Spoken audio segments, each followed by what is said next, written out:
모임을 시작을 하겠습니다. 8월 27일 화요 모임 마가복음 55강을 시작을 하겠습니다.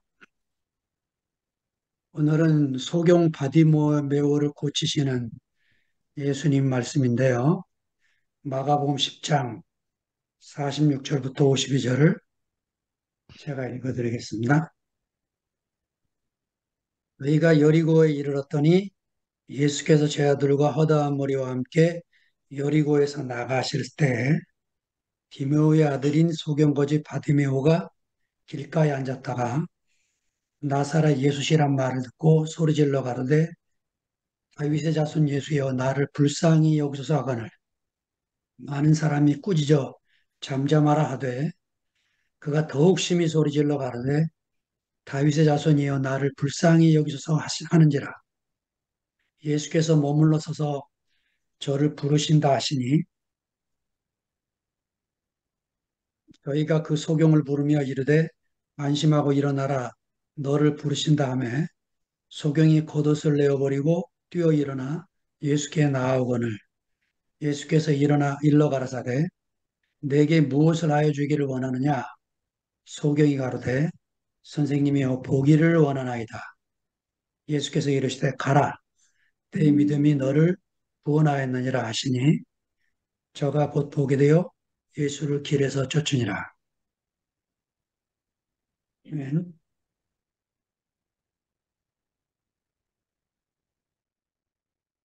음. 마가의 문장을 읽어보면 그 좀 불편하고 왜 이렇게 썼을까 하는 느낌을 갖게 하는 문장이 많습니다. 오늘도 이제 그런 부분인데 저희가 여리고에 이르렀더니 예수께서 제 아들과 허다물이 함께 또 여리고가 나와요. 여리고에서 나가실 때 이거 앞에 문장 저희가 여리고에 이르렀더니 이걸 빼도 아무 문제가 없어요. 문장에. 그래서 마태는 이 하나로 줄여버리고 예수께서 여리고를 나가실 때 이렇게 쓰고 누가는 예수께서 여리고에 도착했을 때 이렇게 쓰고 이 두 번 문장이 부담스러워서 고쳐 쓰고 있습니다. 그런데 이제 그 제가 메시지 성경에서 배운 게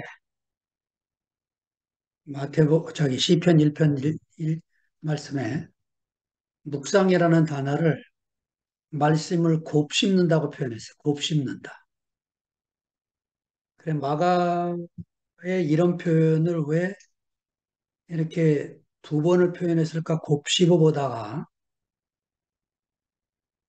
여호수아 6장의 여리고를 점령한 여호수아의 이야기가 떠올랐습니다.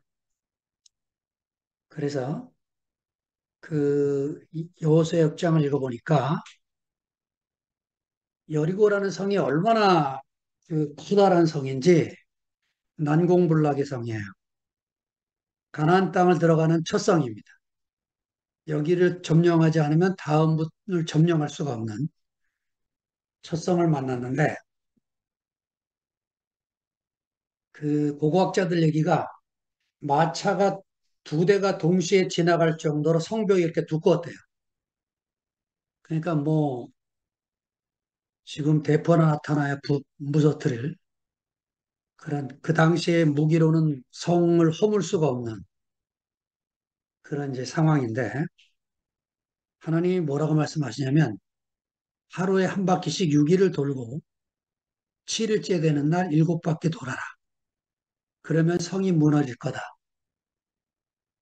그래가지고 이제 정말 하루에 한 바퀴 동안 6일 동안 도는데 앞에 무장한 군인을 세우고 제사장 일곱이 나팔을 불고 그 뒤에 언약궤가 따르고 뒤에 또 무장한 군인이 따르고 이렇게 하면서 이제 하루에 한 바퀴씩 돌아서 6일을 그렇게 돌고 마지막 7일째 일곱 바퀴를 돌아서 총 13바퀴를 돌고 함성을 지르니까 그 소리에 성벽이 무너졌다. 이게 이제 여호수아의 기록의 내용입니다. 전생사에 이런 사건은 없었죠. 이렇게 뭐 소리 질러가지고 성이 무너진 예는 한 번도 없었습니다. 성경에만 있는 이야기예요. 근데 여기 특이사항이 뭐냐면 내용이 6일 동안 도는데 말을 하지 말라는 거예요. 침묵을 지켜라. 그 왜 말을 하지 말고 조용히 나팔 소리만 하고 절대 말하지 마라. 그리고 돌게 했을까? 아마 3, 4일은 그냥 아무 생각 없이 돌았을 것 같아. 근데 5일, 6일째 넘어가면서 이랬었겠죠. 누가, 야, 이거 우리 미친 짓 하는 거 아니야? 이렇게 이제 의심이 한 사람이 시작을 하면 그게 다 번질 테니까 아예 입을 봉하라고 명령을 하신 거예요. 그 여호수아 6장 앞에 또 무슨 사건이 또 하나 나오냐면 여호와의 군대 장관이 나타나요. 여호수아 앞에.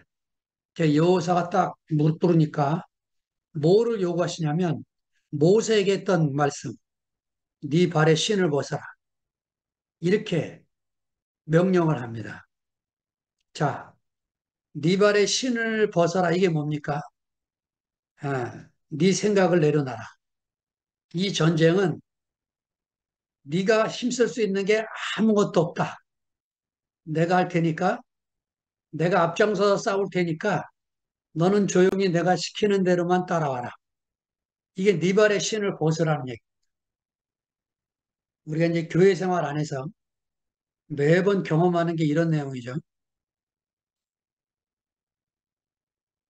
내가 문제 삼는 거를 보면 나는 환경을 탓하고 저 사람을 탓하는데 하나님 말씀이 내게 오면 내 문제예요, 내 문제.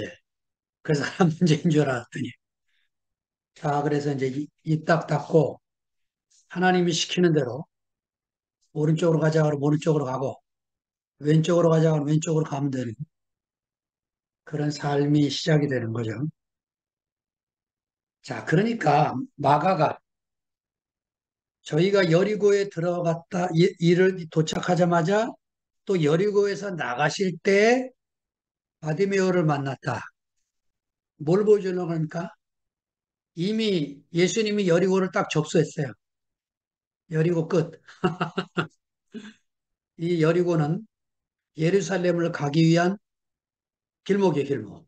이 성을 지나가야 갈 수 있어요. 이 성은 성문이 열리지 않으면 못 지나가. 길목에 있습니다, 길목에.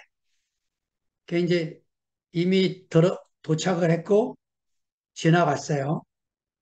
그래서 이제 다시 나가실 때 이런 일이 벌어졌다. 자, 여리고를 왜 접수하셨냐? 이 한 사람 때문에, 소경 바디메오 때문에 이런 표현을 마가가 쓰고 있다고 여겨집니다. 더군다나 그 바디메오를 소개할 때에도 아주 그 불필요해 보이는 많은 정보를 기록을 해요. 디메오의 아들 소경 거지 바디메오, 디메오의 아들 소경 바디메오, 그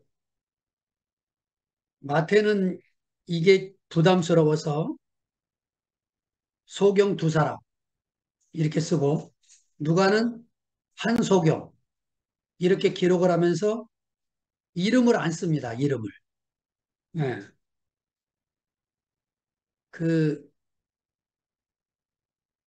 이 시시해 보이는 사람 이름을 일부러 쓸 일이 없는 거죠.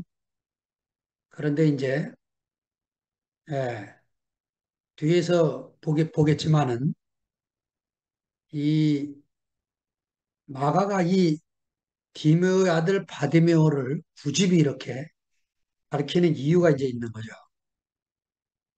자, 길가에 앉았다가 길목 요긴한 자리에 구걸하면서 먹고 살아야 되니까, 예, 이날도 하루 먹고 하루 살기 위해서 나온 자리가 바로 요 자리였던 거죠.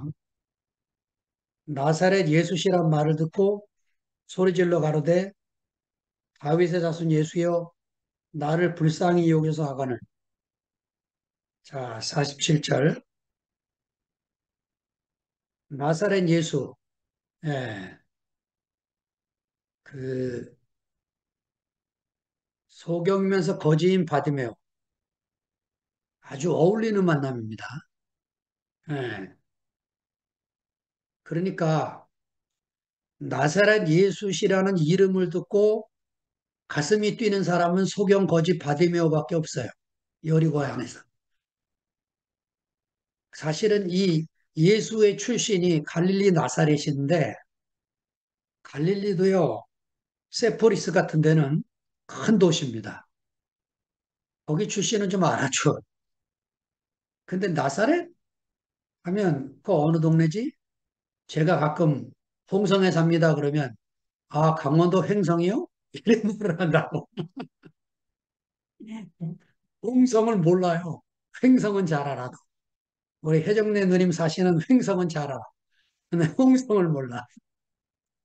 예. 예수가 세포리 출신이다. 그럼 그렇지. 다들 이런다고. 그런데 나사렛 출신이다 그러면 에이, 거기서 무슨 선한 게 나냐. 이렇게 이제 딱 다 무시하는 그런 자리인 거죠. 예, 소경이면서 거지인 바디면의 형편을 쭉 공감하면서 같은 자리에서 눈과 눈을 마주칠 수 있는 사람. 이 사람이 나사렛 출신 예수인 거죠. 자, 그 소리를 듣자마자 예, 바디메오가 소리를 지릅니다. 다윗의 아들 예수여. 다윗의 자손이라고 그랬는데 이 자손이라는 말은 아들이라는 말입니다. 다윗의 아들 예수여. 디메오의 아들 바디메오. 대칭되는 이름이죠. 다윗의 아들 예수. 디메오의 아들 바디메오. 예. 자, 아버지가 왜요? 아버지 이름이 디메오죠. 그래서 아들을 바자를 붙여서 바디메오예요. 디메오의 아들. 뭔 말이에요? 아버지가 지금 자기 이름을 아들에게 지어 그대로 준 거야. 디메오의 뜻이 뭐냐면요. 명예, 높은 상을 받다. 이런 뜻입니다. 그러니까 이 아버지가 자기 이름이요. 무슨 상을 받고 얻은 이름이야. 그냥 이름이 아니고. 그래 명예라는 뜻을 가진 그런 이름이에요. 그러니까 아들에게도 자기가 받은 이 명예를 물려주고 싶어서 아들에게 줬는데 불행하게도 이 아들이 소경이 된 거예요, 소경이. 그래서 거지가 된 겁니다. 소경은 자동으로 거지가 되는 거죠. 예. 그래서 그 마가는 이렇게 안 써도 될 것 같은 이름을 굳이 쓰고 있는 겁니다. 나를 불쌍히 여기소서. 예. 여러분 시편 150편을 읽다 보면 특별히 다윗의 시 안에서 이런 표현이 끊임없이 나옵니다. 나를 긍휼히 여기소서, 나를 불쌍히 여기소서 같은 의미죠. 소경 거지의 입에서도 다윗의 자손 예수라는 소리를 듣자마자 이 말이 자동으로 터져 나옵니다. 나를 불쌍히 여기소서 하며 소리를 지릅니다. 자, 거기에 시편에 나를 불쌍히 여기소서라는 표현을 몇 개 뽑아서 적어드렸는데 특별히 31편에 있는 9절에 있는 말씀을 읽겠습니다. 여호와여 내 고통을 인하여 나를 긍휼히 여기소서 내가 근심으로 눈과 혼과 몸이 쇠하였나이다. 하여튼 다윗은 이런 사건을 수없이 만나는 겁니다. 예. 자기 눈과 혼과 몸이 쇠할 정도로. 그래서 하나님만 의지할 수밖에 없는. 그러니까 여러분, 사람이요. 자기가 해볼 수 있는 길이 있다면 하나님 의지하지 않아요. 끝까지 해봅니다. 그 하나님의 이름을 부르는 사람은 어떤 사람들이냐? 정말 절박한 사람들이에요. 앞뒤가 꽉 막힌 사람들. 이 사람들이 이렇게 하나님의 이름을 부르고 불쌍히 여겨달라고 소리를 지르게 되는 거죠. 자, 인생을 불쌍히 여기시는 하나님의 마음이 사람이 된 예수. 예, 이 예수를 만난 것은 복음을 만난 게 되는 거죠. 예, 예수가 복음입니다. 예수 자체가. 자, 48절. 많은 사람이 꾸짖어 잠잠하라 하되 그가 더욱 심히 소리질러 가로되 다윗의 자손이여 나를 불쌍히 여기소서 하는지라. 자, 그 왜 꾸짖을까요? 예, 당연하죠. 사람들이 어린아이를 데리고 와서 예수에게 만져달라고 부탁할 때 제자들이 그런 시시한 일을 왜 짓궂게, 왜 귀찮게 하느냐, 뭐 꾸짖었던 것처럼 예수님이 지금 예루살렘으로 올라가는 지금 엄청난 사명을 가지고 왕권 선언을 하기 위해서 제자들이 보기에 왕권 선언을 하기 위해서 가는 길에 이런 환자가 방해하면 안 되니까 꾸짖은 거죠. 예. 그러니까 이제 보통 사람 같으면 찌그러져 가지고 뒤로 물러설 판인데 바디메오는 안 그럽니다. 더욱 심히 소리질러. 왜냐? 소경이면서 거지로 살았기 때문에 이런 냉대와 핍박은 늘 받은 일에 늘 견디며 살아온 거죠. 네. 그는 낳고자 하는 열망이 가득 찼기 때문에 네. 뒤로 물러설 수가 없었어요. 나를 불쌍히 여기서 엘레이손 매, 예, 매가 나를입니다. 불쌍히 여기서 엘레이손 나를 불쌍히 여기서 아인만큼 애절하게 이런 노래를 부른 자도 없을 것 같습니다. 자, 한 시편 하나를 더 애절하게 부르는 노래를 제가 찍어드렸어요. 시편 57편 1절 하나님이여 나를 긍휼히 여기시고 나를 긍휼히 여기소서. 이게 내용이 뭐냐면요. 다윗이 사울을 피해서 아둘람 굴로 도망갔을 때 이런 시를 지었다고 57편의 시 제목이 이렇게 써 있어요. 예. 그런데 이 시 제목에 그 소문을 듣고 400명이 몰려들어요. 아들람 굴로.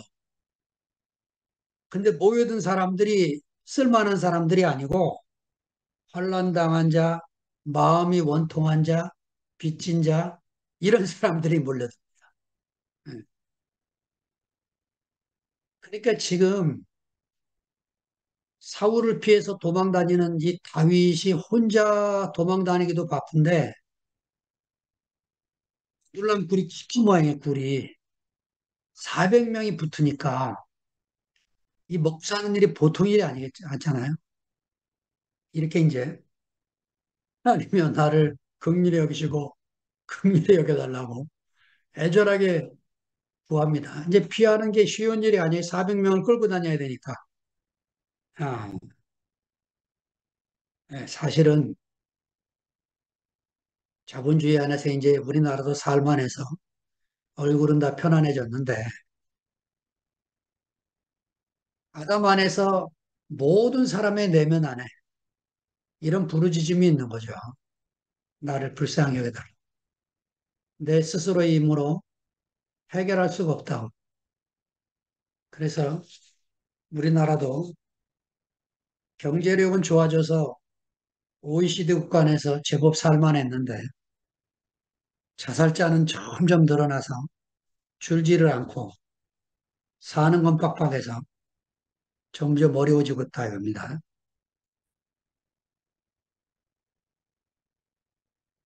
자, 49절로 넘어갑니다. 예수께서 머물러 서서 저를 부르시라 하시니 저희가 그 소경을 부르며 이르되 안심하고 일어나라 너를 부르신다 하니 예수님이 가던 길을 멈추십니다.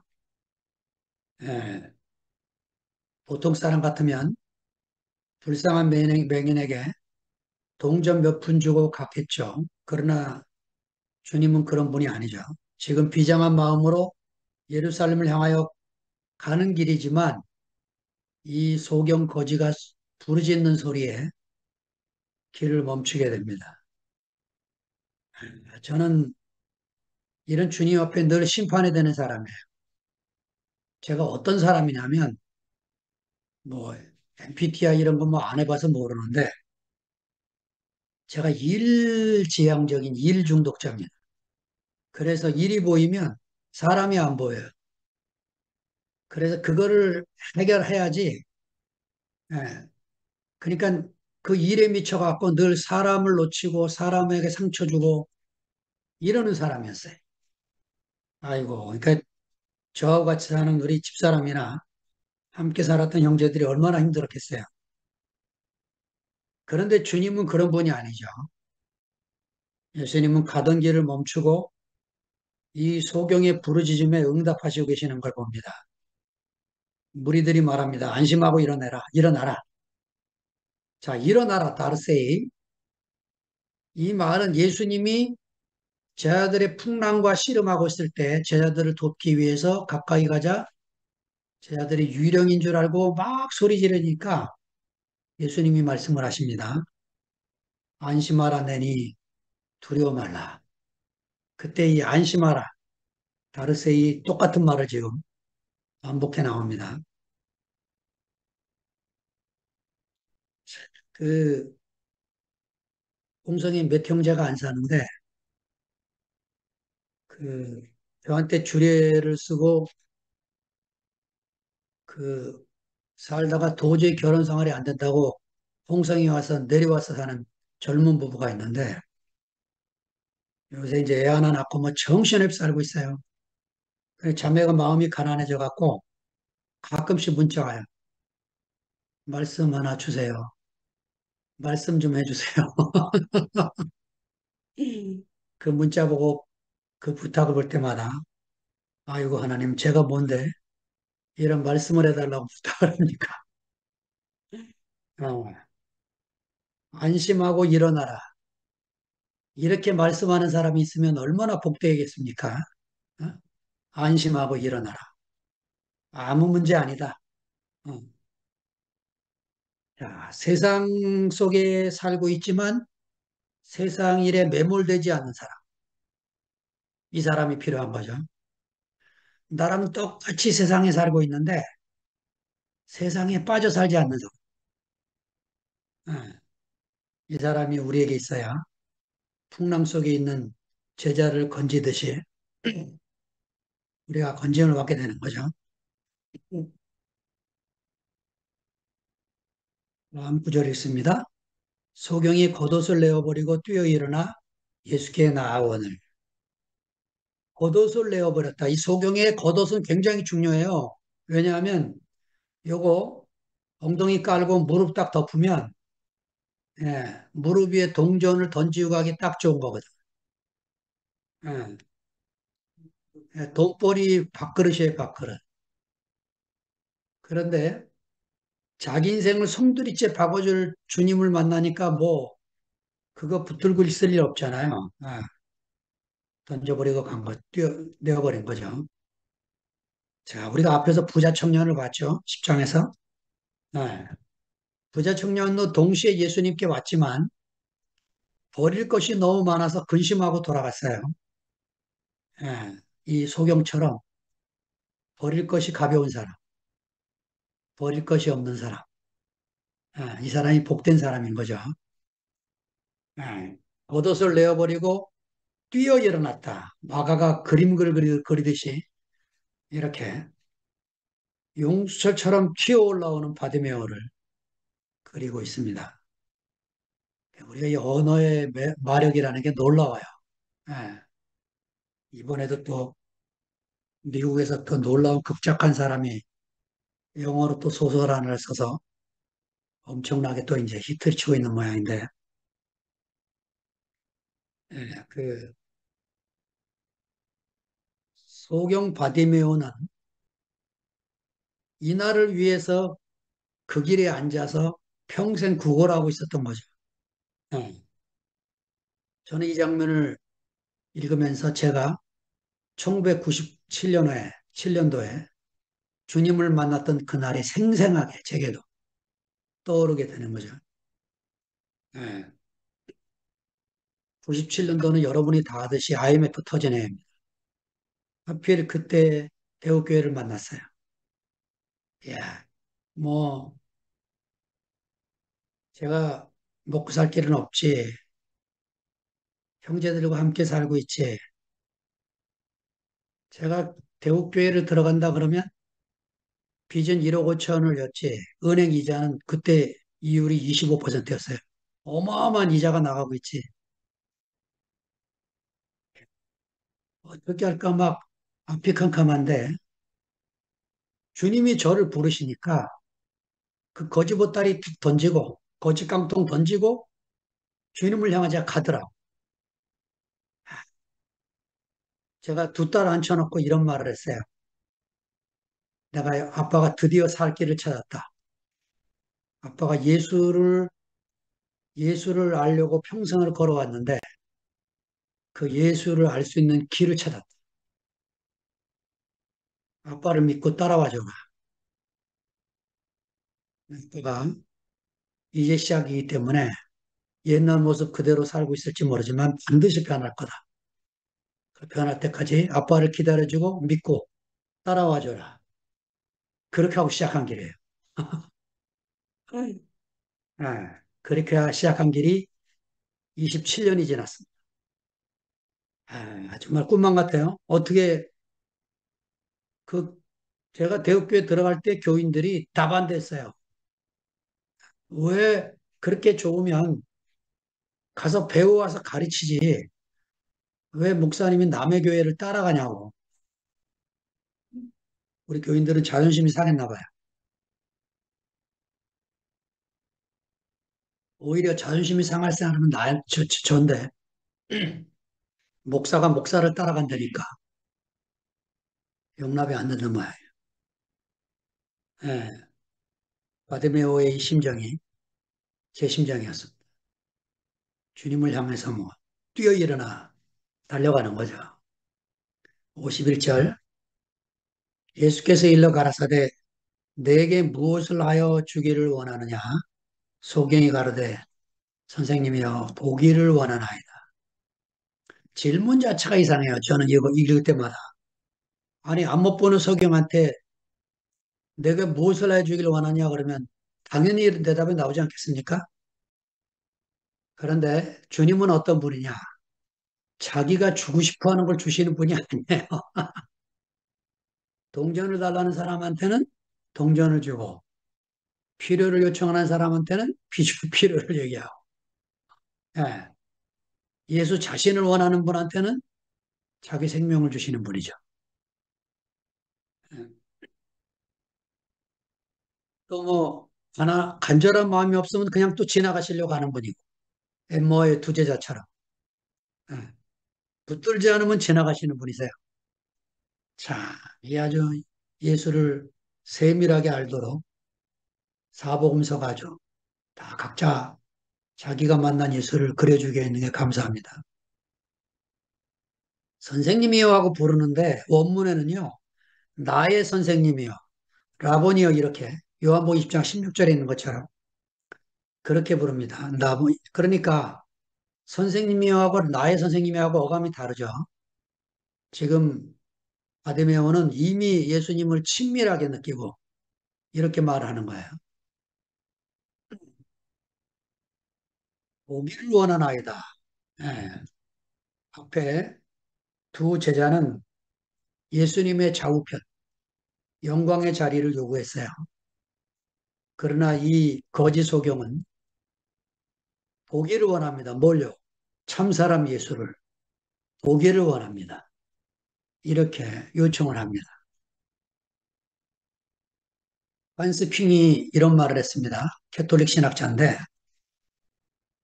그리스도인이 된다는 말은 철저하게 인간이 된다는 것을 의미한다. 이 양반이 아주 진보적인 신학을 해서 캐톨릭 교회에서 쫓겨났습니다. 파문당해서 예, 어느 쪽에도 속하지 않은 자유인이 돼서 신학을 했습니다. 예, 사람으로 오신 예수, 이 예수를 전하기 위해서 아주 애썼던 학자입니다. 왜 보기를 원했을까요? 뭘 보고 싶어 했을까요? 정말 사- 자연 산천을 보는 게 중요한 게 아니고 이 뒤에 이 소경의 행동처럼 이 예수를 따르는 이 모습을 보니까 예, 참사람 예수, 나사렛 예수, 예, 다윗의 자손 예수, 이 예수를 보기 원했던 거죠. 마지막 절입니다. 예수께서 이르시되 가라. 내 믿음이 너를 구원하였느니라 하시니 저가 곧 보게 되어 예수를 길에서 쫓으니라. 예수님이 소경의 눈을 고칠 때 두 사건을 제가 찾아보니까 귀 먹고 봉어리 된 자를 고칠 때에는 양손가락을 귀 속에다 집어넣고 침을 뱉어서 이 귀 먹고 봉어리 된 사람 혀에다가 바릅니다. 또 소경의 눈을 고칠 때에도 마찬가지로 마을 밖으로 데리고 나가서 눈에 침을 뱉고 안수해서 고치십니다. 왜 이러셨을까요? 예, 이 환자들의 믿음을 돕기 위해서 이런 행동을 하신 거겠죠. 그런데 이 바디메오는 그럴 이유가 없어요. 왜냐? 예수님을 100% 신뢰하는 믿음을 갖고 있었어요. 우리 한철이가 표현하듯이 100% 예수를 신뢰했어요. 그러니까 예수님이 그냥 말로 고쳤습니다. 말로, 말씀으로. 가라. 내 믿음이 너를 구원했다. 하고 가라 그러고 이제 보내준 거죠. 마음이 가난한 바디메오. 예, 그 눈이 열렸습니다. 예수님은 가라 그랬지만 그는 떠날 수 없는 자가 됐어요. 왜냐? 예, 그는 사실은 밥 먹는 문제 때문에 그 여리고 성문 앞에 앉아 있었지만 그 인생의 가장 큰 갈망, 어? 사람의 목적, 사람은 왜 사는가? 무엇을 위해 사람이 지어졌는가? 예수를 만나니까 더 이상 질문이 사라진 거죠, 질문이. 부자들이 던져주고 간 동전, 상인들이 던져주고 간 동전, 경건한 자들이 불쌍해서 주고 가는 동전을 받고 살았던 바디머였지만 이제는 더 이상 그렇게 살지 않아도 될 새로운 길을 찾게 된 거죠. 그러니까 왜 이 마가는 이 10장 마지막 절에 예루살렘에 도착하기 전에 이 사건을 기록을 하냐면 마가복음에서요. 이 병 고치는 기적은 요게 마지막입니다. 바디메오가 눈을 뜨는 사건이. 그러니까 눈을 뜨고 예수를 따르든지 예수를 따르다가 눈을 뜨든지 사람이 눈이 열려야 인생에 지어진 목적, 하나님의 형상과 모양으로 지어져서 하나님의 필요로 쓰여지는 사람, 하나님의 필요를 채우는 사람, 하나님을 만족해 하는 사람, 하나님을 시원케 하는 사람, 이 사람이 된다는 거죠. 그러니까 예수를 알아가는 게 나를 알아가는 거예요. 내가 나를 알려고 하면 면벽을 하고 성철 스님처럼 깨달았다고 수십 년을 살았지만은 그의 인생 마지막에 정말 제게 정신이 번쩍 드는 그런 그 송영을 마치고 갔는데 예, 눈을 뜨고 예수를 따르든지 예수를 따르고 눈을 뜨든지 어찌하든 간에 이 제 아들이 지금은 소경이죠. 소경. 그러나 어느 날 되면 부활의 주님을 만나서 눈을 뜨고 살게 될 이 희망적인 암시, 이거를 지금 마가가 마지막 10장 마지막 절에다가 이 사건을 기록을 하면서 예, 자기가 지금 제자들을 부정적으로 그리고 있지만 주님은 이 사람들을 끝까지 이끌고 결국은 자기의 십자가 안으로 이 제자들을 끌어들여서 자기를 부인하고 자기 십자가를 지고 갈 사람들임을 믿고 끝까지 제자들을 책임지고 계시는 거죠. 예, 우리 인생도 똑같은 것 같아요.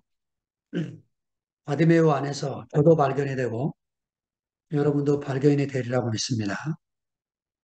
왜 저는 10대 때 예수를 만나서 희망 없이 살던 제가 신학을 가서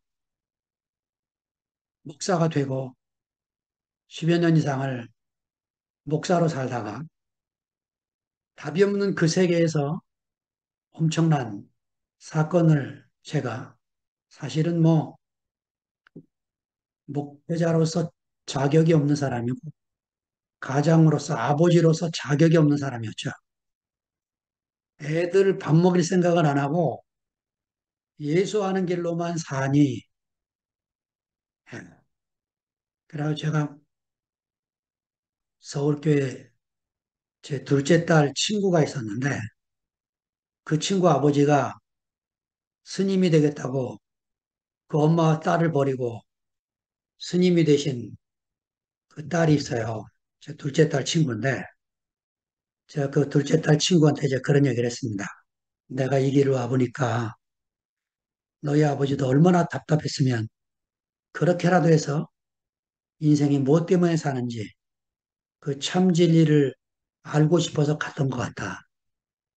너를 버리려고 버린 게 아니었다 그랬더니 그 아이가 그러더라고요. 저도 지금 와서는 이해가 돼요. 이런 말을 하더라고요. 그러니까 인생이요. 예수, 예수를 알아야 나를 알게 되지. 내가 나를 알려고 뭐 책도 지고 어디 가서 도 닦고 정말 거기도 길이 있을지 모르겠어요. 제가 안 가봤으니까.